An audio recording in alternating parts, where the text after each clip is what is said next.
നമസ്കാരം. ICC champions ട്രോഫിയിൽ മികച്ച തുടക്കമാണ് അവസാന എഡിഷനിലെ റണ്ണറപ്പുകളും 2 തവണത്തെ ജേതാക്കളുമായ ടീം ഇന്ത്യക്ക് ലഭിച്ചിരിക്കുന്നതാണ്.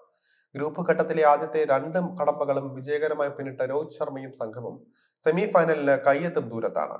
ഗ്രൂപ്പ് ഘട്ടത്തിലെ അവസാന മത്സരത്തിന് മുൻപ് തന്നെ ഇന്ത്യ സെമിയിലെത്താനുള്ള സാധ്യത കൂടുതലാണ്. ഇതിനോടകം കളിച്ച 2 മത്സരങ്ങളിലും റൺചേസിനൊടുവിലാണ് ഇന്ത്യൻ ടീം ജയിച്ചു കയറിയത്. ബംഗ്ലാദേശിനെയും ചിരവൈരികളായ പാകിസ്ഥാനെയും 6 വിക്കറ്റിന് ഇന്ത്യ കെട്ടുകെട്ടിക്കുകയായിരുന്നു. 2 മത്സരത്തിലും എതിരാളികളിൽ നിന്നും കാര്യമായ വെല്ലുവിളി ഇന്ത്യക്ക് നേരിടേണ്ടതായും വന്നില്ല. അടുത്ത ഞായറാഴ്ച ന്യൂസിലൻഡുമായിട്ടാണ് ഇന്ത്യയുടെ അവസാന പോരാട്ടം.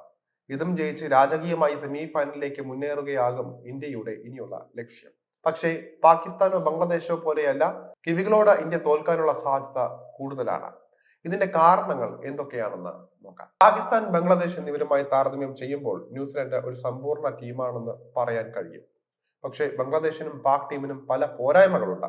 ദുർബലമായ ബാറ്റിംഗ് നിരയും മൂർച്ചയില്ലാത്ത ബൗളിംഗുമാണ് ബംഗ്ലാദേശിനുള്ളത്. എന്നാൽ പാക് ടീമിന്റെ പ്രധാന ദൗർബല്യം മികച്ച സ്പിൻ നിര ഇല്ല എന്നതാണ്. സ്പിന്നർമാരെ തുണയ്ക്കുന്ന പിച്ചുകളിലാണ് മത്സരങ്ങളെങ്കിലും പാക് ടീമിലുള്ളത് ഒരേ ഒരു സ്പെഷ്യലിസ്റ്റ് സ്പിന്നർ മാത്രമാണ്. ഇത് കഴിഞ്ഞ 2 മത്സരങ്ങളിലും അവർക്ക് ക്ഷീണമാവുകയും ചെയ്തു.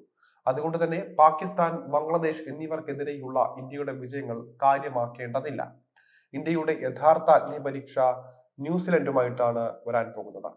ഒരു കംപ്ലീറ്റ് ടീം എന്ന് തന്നെ ന്യൂസിലൻഡിനെ വിശേഷിപ്പിക്കാം. ഓൾറൗണ്ടർ മിച്ചൽ സാന്റ്നർ നയിക്കുന്ന ന്യൂസിലൻഡ് ടീമിൽ മികച്ച ബാറ്റർമാരും സ്പിന്നർമാരും പേസർമാരും ഓൾറൗണ്ടർമാരും എല്ലാം ഉണ്ട്. കാര്യമായ വീക്ക്നെസ്സുകളൊന്നും അവർക്ക് എടുത്തു കാണിക്കാനായിട്ടില്ല. ന്യൂസിലൻഡ് ടീമിനെ സ്പെഷ്യലാക്കുന്ന മറ്റൊരു കാര്യം സ്പിന്നർമാരെ നേരിടുന്നതിൽ അവരുടെ ബാറ്റർമാർ പുലർത്തുന്ന അസാധാരണ മികവ് തന്നെയാണ്.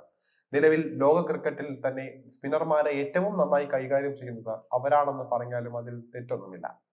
Devon Conway, Daryl Mitchell, Kane Williamson, Glenn Phillips, Tom Latham തുടങ്ങിയവർക്കെല്ലാം അനായാസം സ്പിന്നർമാർക്കെതിരെ റൺ എടുക്കാൻ സാധിക്കുന്നതാണ്. സ്വീപ്പ് ഷോട്ടുകളും റിവേഴ്സ് സ്വീപ്പുകളും കളിച്ചാണ് ഇവർ സ്പിന്നർമാരുടെ കഥ കഴിക്കുന്നത്. അതുകൊണ്ട് തന്നെ വരാനിരിക്കുന്ന കളിയിൽ ഇന്ത്യൻ സ്പിന്നർമാരായ കുൽദീപ് യാദവ്, അക്ഷർ പട്ടേൽ, രവീന്ദ്ര ജഡേജ തുടങ്ങിയവരെയെല്ലാം കിവി ബാറ്റർമാർ പങ്ങിക്കിട്ടാലും അത്ഭുതപ്പെടാനില്ല. കഴിഞ്ഞ വർഷാവസാനത്തോടെ സ്വന്തം നാട്ടിൽ വെച്ച് ടെസ്റ്റ് പരമ്പരയിൽ ന്യൂസിലൻഡിനോടേറ്റ ഷോക്ക് ഇന്ത്യക്ക് ഇനിയും മാറിയിട്ടില്ല. അന്ന് 3-0 ഇന്ത്യയെ അവർ തൂത്തുവാരിയത്. നാട്ടിൽ വെച്ച ഒരു പരമ്പരയിൽ ഇന്ത്യ തൂത്തുവാരപ്പെട്ടത് ആദ്യവുമായിരുന്നു. കിവികളെ കുരുക്കാൻ ഇന്ത്യ ഒരുക്കിയ സ്പിൻ കണിയിൽ സ്വയം കുരുങ്ങുകയും ചെയ്തു. ഇന്ത്യയുടെ സ്പിന്നർമാരെ ഒരു കൂസലുമില്ലാതെയാണ് അവർ അടിച്ചൊതുക്കിയത്. ഇത്തവണ ചാമ്പ്യൻസ് ട്രോഫിയിൽ സ്പിന്നർമാരെ തുണയ്ക്കുന്ന ദുബായിലെ പിച്ചിലും അവർ ഇത് തന്നെ ആവർത്തിച്ചേക്കും. അങ്ങനെ വന്നാൽ ഇന്ത്യ ശരിക്കും കുഴപ്പത്തിലാകും. ICCയുടെ വിവിധ ടൂർണമെന്റുകളിൽ ഇന്ത്യക്കെതിരെ ന്യൂസിലൻഡ് ടീം പുലർത്തുന്ന ആധിപത്യം എടുത്തു പറയേണ്ടത് തന്നെയാണ്. ഏകദിന ലോകകപ്പ്, T20 ലോകകപ്പ്, ചാമ്പ്യൻസ് ട്രോഫി, ലോക ടെസ്റ്റ് ചാമ്പ്യൻഷിപ്പ് എന്നിവയിലായി 19 മത്സരങ്ങളിലാണ് ഇരു ടീമുകളും കൊമ്പുകോർത്തത്. ഇതിൽ 12ലും ജയം കിവികൾക്കൊപ്പമായിരുന്നു. ഇന്ത്യക്ക് ജയിക്കാനായത് വെറും 5 എണ്ണത്തിൽ മാത്രം. 2 കളികൾ ഫലമില്ലാതെ പോവുകയും ചെയ്തു.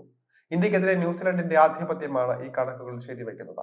വരാനിരിക്കുന്ന കളിയിലും അവർക്ക് ഇന്ത്യ നൽകുന്ന ആത്മവിശ്വാസം ഏറെ വലുതായിരിക്കും.